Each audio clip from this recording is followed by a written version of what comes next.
Alors, on va parler quand même donc, d'un concept qui nous a été pas mal demandé, pour lequel il y a même un canal, un salon Discord qui avait été créé, et qui est un sujet qui est, on va le dire tout de suite, pas des plus fun à la base ou pas des plus faciles d'accès, notamment parce qu'on on en parlait de langue anglaise, parce que des concepts qui sont des fois un petit peu théoriques, mais qui sont quand même super importants. On s'est du coup évidemment pris par la main et on s'est lancé cette mission de expliquer un peu les CQA, donc les attributs critiques qualité, le quality by design, les paramètres critiques process, etc. Et tout le développement d'un produit ou d'un process pour les nuls, entre guillemets. Comme les bouquins pour les nuls, ou essayer de faire comprendre tout ça. T'aurais dû inventer une phrase avec tous les termes, tu sais. Mais alors, dans mon QTPP, j'ai des CQV reliés à des CPP et tout ça me fait un QBD. Qu'est-ce que je dois prendre, docteur? Voilà, ça fait mal au crâne. Donc voilà, on va essayer d'être un peu didactique. On a préparé les petits schémas. On va essayer de définir un peu tous ces termes et d'essayer de les comparer à des choses de la vie de tous les jours, parce que c'est vrai que c'est pas forcément facile aussi d'illustrer ça avec des médicaments, des machins, des trucs. Donc bon, en tout premier lieu, je me disais, les textes qui régissent ça, souvent c'est les ICH, notamment l'ICH Q8. Tout à fait. Je me suis dit, qu'est-ce que c'est que déjà l'ICH Q8? On en entend beaucoup parler de Q8, Q9, Q10, etc. Oui. Hein Aurélie, si tu pouvais nous résumer ce que c'était que l'ICH Q8 en quelques termes, comment tu nous le définirais?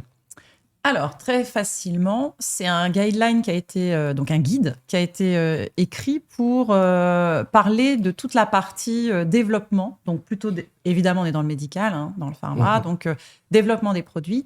Et comment, du coup, quelle est la démarche qu'il va falloir mettre en place pour, dans le cadre d'un développement de produit, pour après aller sur produits commercialisés. Et voilà. Et donc, c'est pour ça que l'ICH Q8, on y reviendra peut-être, est vraiment une bible. Moi, je recommande à tout le monde de lire. Et en fait, vraiment, c'est bien fait. Et surtout, ça redonne tout le parcours, tout ce qu'il faut faire, dans quel ordre, etc., dans tout ce dont on va vous parler ce soir. Après, c'est vrai que c'est développement. Donc, par rapport à des produits matures, ça, c'est un peu plus la partie débat, mais évidemment, on pourrait s'y perdre si on n'est pas dans ce cheminement.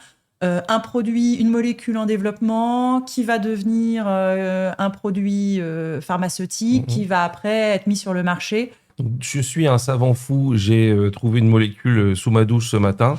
J'ai décidé de finalement la vendre pour sauver la planète et de l'industrialiser. Je suivrai les ICH Q8, ou en tout cas cette recette de cuisine de la bonne idée jusqu'à la vente dans les officines. Quoi. Sachant que ça ne traite pas des études cliniques, etc. Voilà, là on parle de process industriel. On est vraiment sur l'industrialisation d'un nouveau médication, d'un nouveau produit. C'est-à-dire que j'ai trouvé le médicament ce matin sous la douche, mais en même temps, je sais qu'il marche bien. Je l'ai mis, voilà, j'ai vu que d'un seul coup, oh la vache, ça a super bien marché.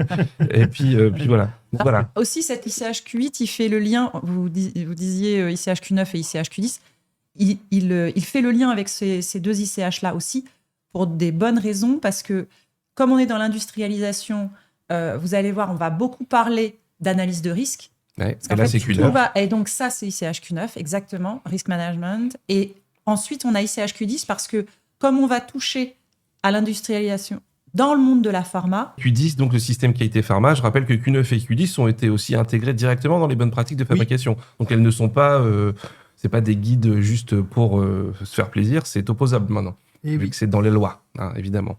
Donc du coup, quel lien on fait entre l'ICH Q8 et... Parce que là, pour l'instant, on ne fait pas un live sur les ICH. Non. On fait un live sur les CQA. Voilà. C'est quoi un CQA? Déjà, Quality Critical Attribute. Non, Critical Quality Attribute, c'est dans le bon sens. Ou attribut critique qualité, voilà. ACQ, du coup. ACQ. On ne dit pas ACQ. Hein. J'ai jamais entendu, moi. Non. Non, personne ne dit ça. Et donc, un attribut critique qualité, comment on pourrait le définir? Donc, ça serait quelque chose qui définit le produit pharmaceutique. Ouais. Et évidemment, s'il est critique, c'est qu'il est évalué comme étant l'ADN du produit pharmaceutique. Il est indispensable, sinon il y a un risque. Il peut y avoir un risque pour le patient, il peut y avoir un risque en termes de dose, il peut y avoir... voilà, il peut y avoir un impact. Alors moi, bêtement, j'ai été voir dans le Larousse, hein, Vas-y. juste pour dire qu'est-ce que c'est qu'un attribut. Tu vois, je me suis dit... Quel est ton attribut, Quel est Christophe? l'attribut? Eh ben, alors, il y avait des trucs, les attributs, je vous laisse imaginer le détail, qu'est-ce que ça peut être les attributs. Mais si on va sur un truc plus grammatical, c'est un terme qui indique une manière d'être ou une qualité attribuée à un sujet ou un objet. Et en gros, il disait, un attribut, logiquement, c'est un adjectif important ou pas, mais en tout cas, c'est un adjectif qu'on peut attribuer à quelque chose. Donc, si on parle d'un attribut qualité, c'est quelque chose qui est en lien avec la qualité d'un produit. Et si on parle qu'il est critique, comme un STQA, du coup, bah, c'est un adjectif en lien avec la qualité d'un produit et qui a une importance critique. Voilà. C'est ça. Donc, Très important. très important. Donc, un produit, par exemple, si on veut que le produit soit stérile pour éviter de filer une septicémie à tout le monde, C'est ça. le fait d'être stérile, c'est un adjectif qui pourrait constituer un CQA. Ouais, c'est ça. C'est pas mal. Ouais, parce que le même médicament pas stérile, du coup, Pas pareil. c'est ça. Pas la même histoire. Voilà, C'est comme ça que tu peux te dire, est-ce que c'est vraiment critique? Oh, Bah voilà. bon, oui. Donc, on a défini notre petite bible des ICHQ8. Oui. On a qu'est-ce que c'est qu'un attribut critique qualité. Moi, je voulais, avant de passer, je sais que tu vas poser comme question après, Ludo, mais je sais qu'on voulait parler aussi de QBD. Il y avait cette histoire de QBD, pareil, le Quality by Design, on en entend parler, Quality by Design, etc. Et c'est très, très lié à l'ICHQ8. Comment on pourrait définir, pareil, en quelques mots, le Quality by Design? Oh, bah en fait, moi, je dirais que ça englobe l'ensemble de ce que l'on va vous décrire ce soir. Parce que globalement, c'est une approche de la qualité. Donc, on était sur ce qu'on disait là, ICHQ8 qui dit comment tu dois faire pour industrialiser correctement ton produit et ne pas tuer tes patients. Et donc, Quality by Design, en anglais dans le texte, c'est en gros comment tu vas créer, designer. Maintenant, on a le droit de faire des mots franglais. Voilà, surtout chez nous, enfin, Ouais. dans l'industrie pharma maintenant. Et avec Madame Dounès, on a le droit, de toute façon. Voilà. On va designer, en fait, notre process. C'est vraiment ça. Notre process qui donnera lieu à la qualité du produit. Alors, C'est un exemple de process. C'est ça que tu vas faire, en fait. Qui permet justement de Ouais. verrouiller ta qualité. Est-ce que c'est un espèce d'énorme pokayoke? ah Après, si tu tout le le process est un designes gros pas super pokayoke, bien... mais- Non, Pas sûr que... En fait, pour moi, un pokayoke, c'est un truc où c'est forcément imparable. C'est-à-dire que tu vois, tu n'as pas le droit à tu peux faire l'erreur. autrement. Oui. Là, vu que tu dois te baser sur des données d'études, si tu es dans le cadre d'un développement, c'est plus simple. Si tu es dans le cadre d'un produit mature, beaucoup plus compliqué. Tu peux ne pas maîtriser l'entièreté de tes paramètres process, tu vois. Et donc, c'est là où je ne suis pas sûre que tu puisses être 100% fiable. Ouais, bah, de toute façon, tu peux pas te projeter, tu peux pas tout anticiper. Ah non, hein. c'est ça. T'as pas C'est encore produit, hyper t'as pas théorique encore- quand tu fais tout Oui. ça. Hein. C'est Ben ouais. hyper théorique. Donc, Phil, il en donne une définition qui est pas trop mal. Il dit caractériser le produit et ensuite le procédé pour maîtriser la qualité du produit en routine. Je voulais le vulgariser aussi en disant, comme son nom l'indique, on veut faire en sorte que la qualité du produit soit faite par le design et très très en amont du procédé. C'est-à-dire que ce serait l'exact opposé de dire, j'ai acheté un grille-pain pour faire du pain grillé et je veux transformer mon grille-pain en remplisseuse aseptique et mon pain grillé en un produit médical. Enfin, on part pas de quelque chose qui est existant pour essayer de le torturer ou de faire en sorte qu'il fasse un produit de qualité. On part de quelque chose dont le processus et le but, c'est que le médicament soit de qualité. Et donc, à travers les ICHQ8, on va faire en sorte que et le médicament, on le définisse correctement, on le comprend suffisamment, et le process, on va l'adapter, on va déjà l'inventer pour que le produit soit de qualité quelque part. On part gagnant là-dessus. Ouais. Tu fais Et un petit surtout, parallèle, une chaise, Quality by Design, c'est elle a 4 pieds. Aussi ça. Si tu te dis, j'achète une chaise qui a 3 pieds, qui est branlante, et tu dis, je vais me débrouiller pour qu'elle en ait 4, et je vais essayer d'en rajouter une, ou je sais pas quoi, c'est de l'anti-quality by design. oui, quoi. puis c'est surtout que tu auras intellectualisé ce que te tu veux à la fin. Tu te projettes quand même. Tu vois vachement. C'est ça. Et c'était ça la notion de quality by design au départ. C'était après quand tu passes le côté un peu barbare du terme, c'est finalement je veux comprendre et créer clairement ma qualité. Je veux pas en gros subir. Peut-être que mon produit sera bon, mais peut-être pas. Bon allez, on lance la pièce. Allez, on a toujours fait comme ça, donc ça devrait marcher, tu vois. Et c'était tordre le cou à tout ça. C'était se dire non, je conçois quelque chose qui est pensé, qui est réfléchi. Et quand je dis que je vais mettre telle limite sur mes paramètres process, je sais pourquoi. Tu vois. Alors, c'est pas n'importe quelle limite. Voilà, maintenant que tu fais une belle transition, Ah. une autre définition qui pourrait être intéressante. Maintenant qu'on a défini ce que c'était que la philosophie du QBD, qu'est-ce que c'était qu'un attribut critique qualité, qu'on dit un adjectif critique, quoi, qualité pour la qualité du produit, les paramètres process, les fameux QCPP. QCPP, bah bien sûr. Qu'est-ce que c'est que QCPP? Jacques, qu'est-ce que ça veut dire un QCPP? Ouais, QCPP, CPP souvent, parce que Ouais, CPP, ouais. Critical Process Ça aurait été Parameter. trop simple. Ouais, Hein. Ouais, non, parce que- Ouais, t'as deux écoles. T'as les CPP, les QCPP. Ouais. ouais, mais bon, C'est ça deux fait un- courants ouais, différents, ils s'affrontent. Quoi. ça fait un peu beaucoup, mais du coup, ouais, QCPP, CPP, pardon, je vais y arriver. Ah bah, du coup. Ouais, je me trompe moi-même. En opposition avec PP, tout simplement. C'est ça. Process Parameters. Donc en fait, c'était paramètre process. Bon, ça, tout le monde le sait. Hein. Alors, le plus basique qu'on prend tout le temps, c'est la température. Ça, c'est un paramètre process que tout le monde Bah, identifie oui, dans un oui. process lambda de formulation généralement, mais ça peut être de l'autoclavage, ça peut être tout ce qu'on veut bien. J'ai une température. Bah, cette température, elle va être variable. Je vais me positionner entre, je sais pas moi, 80 degrés et 120 degrés. Et ben ça, c'est un paramètre process de base. Si maintenant, ce paramètre-là, il a un lien direct sur ce qu'on vient d'expliquer, un CQE, un attribut qualité critique, de fait, il devient paramètre process critique. C'est ça. C'est pour ça que c'est pas très compliqué en soi. C'est juste qu'il faut que tu saches bien partir du début. Non, mais alors voilà. Bon, je résume en quelques mots. On a la Bible, les Q8, une philosophie qui est le QBD, d'essayer de faire de la qualité par design directement, des attributs critiques qualité de notre produit stérile, dosé à X grammes par litre ou des choses comme ça. Parce que voilà, un produit sur ou sous-dosé, ça paraît évident que c'est quelque chose de critique qualité. C'est le plus classique, si je comprends. C'est le plus classique, le dosage, voilà, la pureté, voilà, ou la stérilité pour un produit stérile. Donc là, on a nos attributs. Et ensuite, on a tous les paramètres de procédé qui peuvent varier. Tu parlais de la température, ça peut être des pressions, ça peut être tout un tas de paramètres équipements aussi, des réglages, des hauteurs, des choses comme ça, qui font partie, du coup, qui vont définir ton procédé et qui, quand ils sont liés au CQE, bah, en gros, voilà, tu sais que tu vas impacter un CQE si tu fais bouger ce paramètre. Du coup, tu cherches à le maîtriser. Il y a Safwan qui nous dit quelle est la différence entre un CQE et un test release. Tous les tests release sont-ils des CQE? Très bonne question. Ah, c'est une bonne question, Ah, ça. sous-entendu, Est-ce qu'on oui. doit tester tous les CQE pour être sûr de libérer un produit qui est conforme, du coup? Alors, la bonne réponse, question. en effet, c'est si tu as une analyse en face, évidemment, mais sinon, oui, à tester forcément parce que tu as défini que c'était critique pour ton produit. On parlait de la stérilité.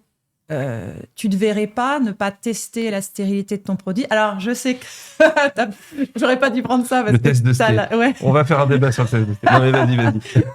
Non, puis après, libération paramétrique Voilà, et c'est patati patata. Mais si on prend un truc un peu plus qui est critique, et puis voilà, c'est typiquement la limpidité. Bah, ça, c'est quand même un des tests de base que l'on fait au labo. On se dit, c'est presque générique, on n'y pense même pas. On se dit, tu ouvres un dossier d'AMM, tu vas forcément trouver pour le produit de tester la limpidité. Mais c'est quand même hyper critique. Ouais. Tu as un produit qui est censé être limpide, le truc il est laiteux. Ouais. Et c'est passé un truc, quoi. Il s'est passé un truc. Après, c'est pas forcément. Enfin, ça peut ne pas être critique pour le produit, comme des couleurs ou des choses comme ça. Mais c'est vrai que tu te dis, intuitivement, il s'est passé quelque chose. Ouais. Ça paraît logique. Bah ouais. Non, Ouais. évidemment. C'est-à-dire que ton procédé de fabrication, il doit t'amener à un produit limpide. Ouais. Si ça n'est pas le cas, on sait tous que, logiquement, oui, si on respecte bien nos batch docs, enfin voilà, si on respecte bien nos paramètres, si on respecte bien nos ingrédients, etc., parce qu'il y a plein d'autres choses dont on va parler après, il n'y a pas que les paramètres process, logiquement, tu arrives au bout du bout à ton produit, à la qualité requise, etc. C'est ça, Quality by Design. Pour autant, on le teste en release. Et on pourrait se dire, à quoi ça sert? Parce que de toute façon, je sais très bien que mon produit, il sera bien dosé, limpide, stérile, gna gna gna. Mais toujours le côté, l'essai de sté, ça est toujours le bon exemple. L'essai de sté, il est obligatoire. Sa valeur, elle est méga faible. Voilà. Je vous rappelle, l'essai de sté, c'est 20 unités prélevées sur parfois des des centaines de milliers d'unités et ça a valeur de libération et pas que quoi. C'est En gros, obligatoire. il est bon, il te dit rien. Il C'est est pas ça. bon, là, par Il contre. te dit T'as pas. il te dit beaucoup de choses. Soit tu as un gros problème au labo, soit tu as un énorme problème en prod. Ouais. Mais je pense que le lien CQ et test release, il n'est pas aussi automatique que ça, parce que c'est souvent aussi les pharmacopées qui vont définir tout un paquet de tests, et du coup, ces pharmacopées ne sont pas liées à le produit, ou sont plus global produit, ou liées à un process ou à une forme. Donc, du coup, je pense que c'est pas aussi automatique que ça. Alors, Et c'est ouais. très souvent, les tests release sont très généraux. Hein. Qu'est-ce qu'on va retrouver? Bon, stérilité, on va Ouais. retrouver limpidité, uniformité de masse, Mm. uniformité de teneur, les formes sèches. C'est toujours la même chose. Donc, en Mm. fait, c'est l'inverse même de Quality by Design, vu que c'est Tu toujours les as différent. En toutes, fait. quel que soit Oui, qui mais sous les c'est parce que freins, ta ouais. réglementation, elle t'impose ça. Il n'empêche que dans la logique pure, quand tu déroules Quality by Design, tu te dis à la fin, ce qui est critique, c'est ça, ça, ça. Logiquement, je vais l'analyser. C'est logique. labo, C'est logique. Tu vois. Et par exemple, ça me faisait penser ce que tu disais à quand, par exemple, on fabrique un produit pour le Japon. On a toute cette notion d'analyse au labo sur Ouais. les particules subvisibles, et ça, c'est des choses bien particulières. Donc ça aussi, c'est important de prendre en compte aussi où va ton produit. Parce que ça peut être oui. critique Ouais, oui. pour ce marché-là. Pour les autres marchés, tout le monde s'en fout, mais pour ce marché-là, c'est critique. Sachant que, du coup, ça aussi, ça fait une belle transition parce que c'est cool d'avoir des CQE, des QCPP, machin. Maintenant qu'on les a déterminés, c'est vachement bien, mais les CQE, ils apparaissent quand même à un moment donné, d'un point de vue réglementaire, dans ton dossier d'AMM.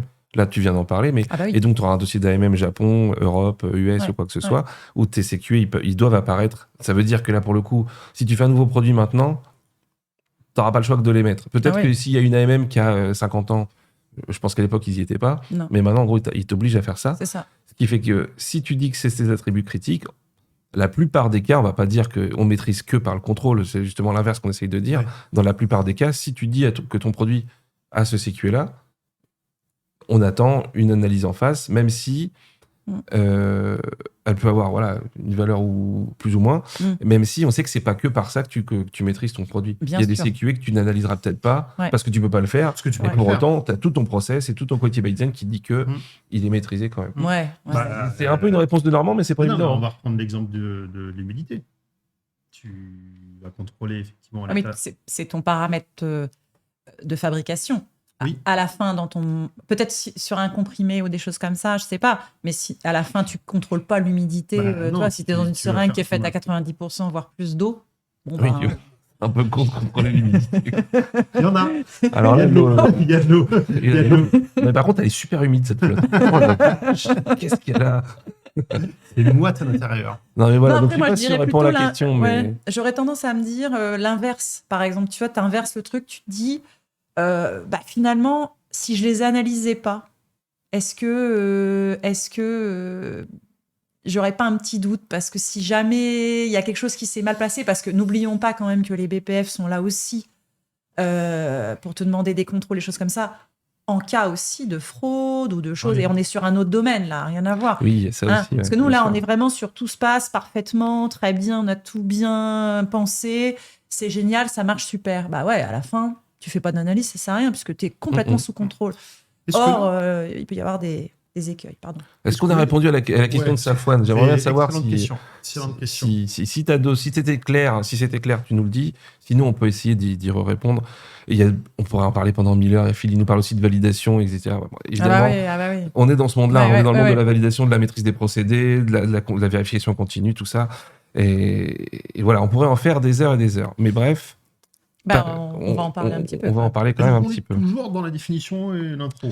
Alors, on a fini à peu près Ouais. sur la définition. Je En vais essayer de gros. changer. Non, le on pourrait peut-être Ah, montrer, tu sais, ton petit dessin 2. Voilà. Ça, c'est pour expliquer, je sais pas si on le voit.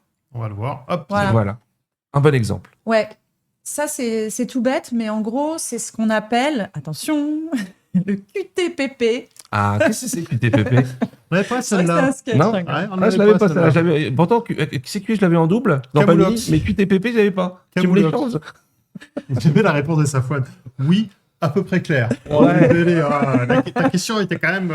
Et honnêtement, complexe. sinon, je t'invite, Safouane, d'aller dans le Discord de QP Pharma où il y a un salon qui est dédié au CQE. On a déjà commencé à débattre de tout ça. On est d'accord, c'est un peu philosophique, c'est pas si simple de vulgariser, mais alors Oh, parle-nous moi, je connais pas trop. de ton PQTPP. Ouais, machin. Ça après, fait non plus. après, on fait un petit QCM, non, sur qu'est-ce que veut Ludo, dire moi, sur le QTPP. Ouais, c'est ça. On enchaîne avec un caout. C'est ça qui est retenu. Alors, QTPP, c'est Quality Target Product Profile. Donc, Ouais. le profil de ton produit d'un point de vue qualité. Quelle est ta cible, en fait? Et ça, c'est en fait, le tout début. Globalement, tu voudras mettre quoi sur le marché? Tu vas vendre quoi? Et donc, on n'est pas dans le détail, on est vraiment dans des choses. Qu'est-ce qui caractérise ton produit? Qu'est-ce qui caractérise ton chat? Le chat. Il est roux. Il Donc, miaule. du coup, là, on a voulu illustrer ça pour que ça parle à tout le monde. Évidemment, c'est propre à chaque médicament. Là, c'est un C'est un produit exemple, injectable, ouais. et c'est un exemple. Mais vous allez pouvoir avoir le dosage. On disait c'était important.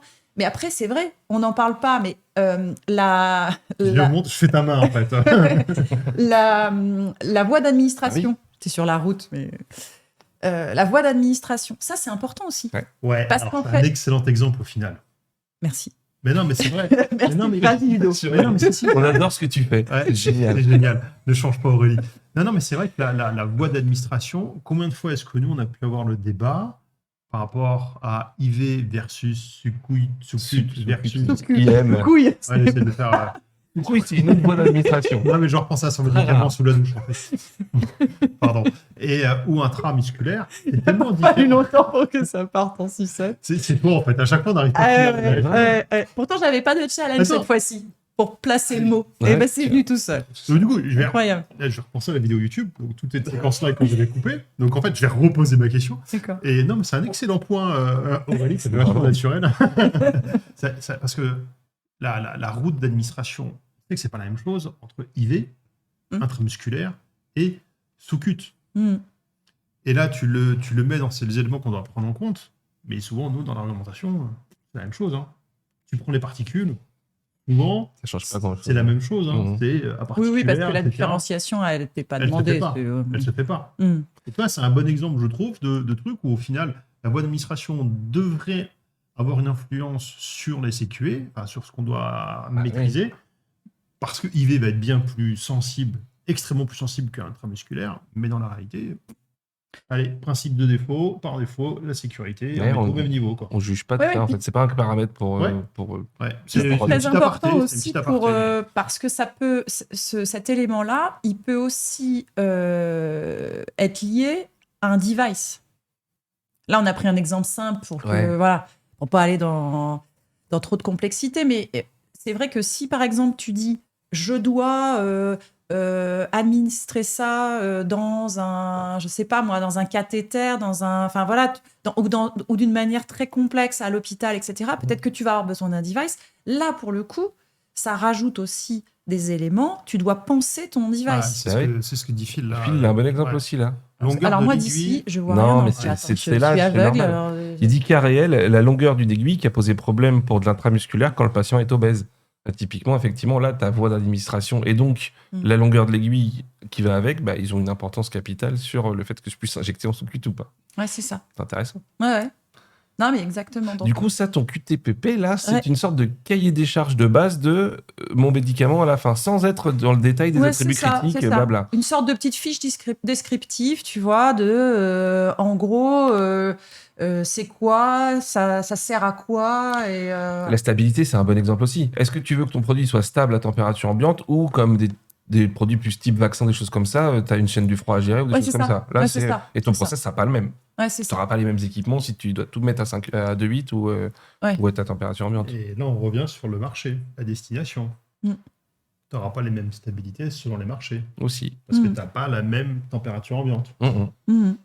Ouais, non, mais c'est pour ça que, en fait, ça te permet de manière descriptive de savoir, ok, de bien connaître ton produit et derrière d'identifier tes attributs qualité. Parce que il y a des attributs qualité qui vont être la même chose que ce que vous allez avoir mis dans la fiche descriptive. Quand Oui. on dit le Le style produit doit être stérile, stérile, bah, on dit tiens, stérilité, ça a l'air d'être important. Bon, bah, du coup, ça devient un attribut qualité critique, la stérilité. Mhm. Donc finalement, c'est la même chose, mais dite de manière juste un tout petit peu différemment, mais c'est la même chose.